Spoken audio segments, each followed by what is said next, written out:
Bonjour à toutes et à tous, c'est Arca. Aujourd'hui, nous nous retrouvons dans la 9e partie du cours sur les matrices. Donc aujourd'hui, nous allons nous intéresser à la représentation matricielle d'un espace vectoriel. Rentrons alors dans le vif du sujet. Donc soit E un K-espace vectoriel de dimension finie n non nul. Donc ici, nous retranscrivons les différentes opérations sur les espaces vectoriels en dimension finie dans le domaine matriciel. Donc autrement dit, cette application est une analogie des espaces vectoriels à travers les matrices qui sont chacune un élément d'un espace vectoriel de dimension finie. Intéressons-nous à présent à la représentation matricielle d'un vecteur. Donc soit E un K-espace vectoriel de dimension finie n non nul, et soit X un élément de E. Donc soit B une base de E.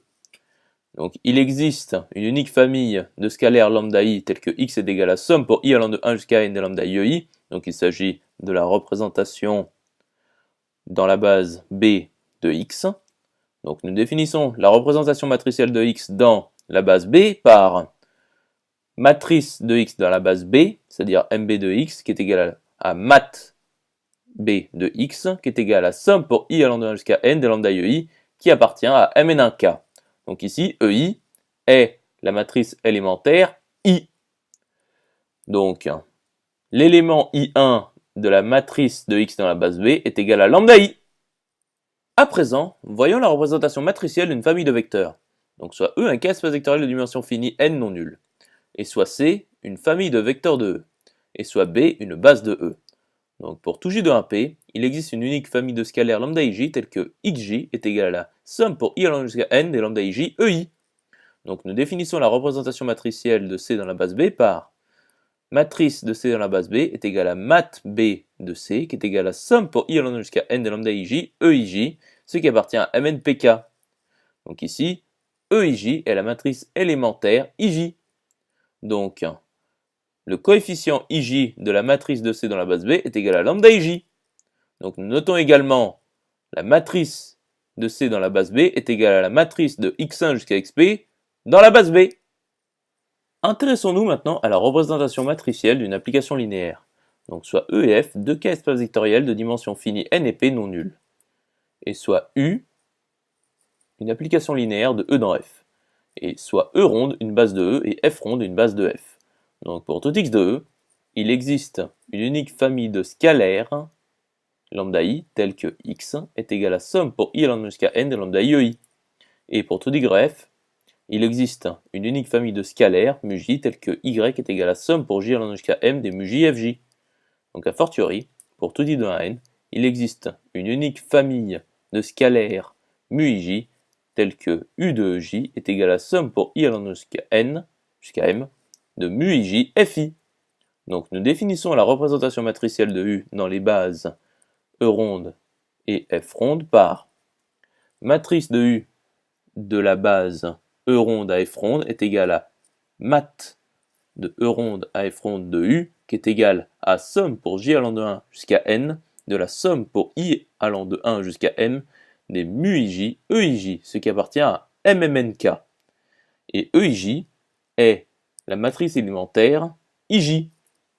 Donc le coefficient IJ de la matrice de U de la base E ronde à F ronde est égal à mu ij.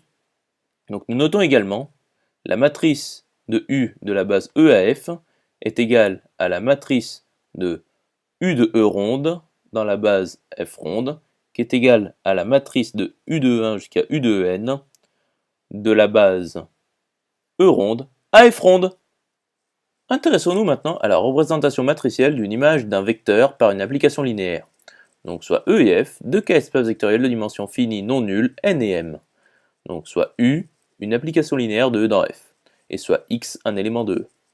Donc U de X est égal à somme pour j allant de 1 jusqu'à n des lambda j U de j, qui est égal à somme pour j allant de 1 jusqu'à n des lambda j, fois somme pour i allant de 1 jusqu'à m des mu ij fi. Ce qui est égal à somme pour j allant de 1 jusqu'à n de la somme pour i allant de 1 jusqu'à m des lambda j mu ij fi, ce qui est égal à somme pour i allant de 1 jusqu'à m de la somme pour j allant de 1 jusqu'à n des lambda j mu ij fi, ce qui est égal à somme pour i allant de 1 jusqu'à m, entre parenthèses, somme pour j allant de 1 jusqu'à n des lambda j mu ij fois fi.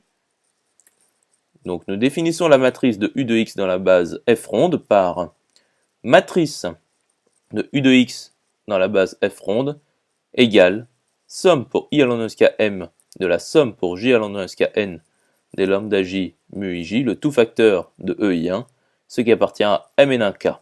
Donc ici, EI1 est la matrice élémentaire I dans Mn1k. Et ici, F est une base de F. Donc F ronde est une base de F.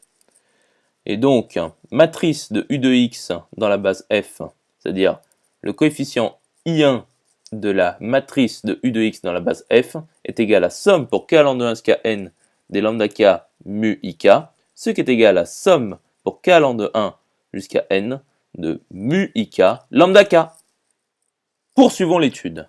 Donc démontrons que la matrice de U de x dans la base F est égale à la matrice de U de la base E à la base F fois la matrice de x dans la base E. Donc l'élément K1, c'est-à-dire le coefficient K1 de la matrice de x dans la base E est égal à lambda k. Et le coefficient ik de la matrice de U de la base E à F est égal à mu ik. Et le coefficient I1 de la matrice de U dans la base E à F fois la matrice de x dans la base E est égal à somme pour k allant de 1 jusqu'à n de mu ik fois lambda k, ce qui est égal au coefficient I1 de la matrice de U de x dans la base F. Donc, forcément, la matrice de U de la base E à F fois la matrice de x dans la base E est égale à la matrice de U de x dans la base F. J'espère que cette vidéo vous aura plu et vous sera utile. Nous nous retrouvons dans la 10e partie.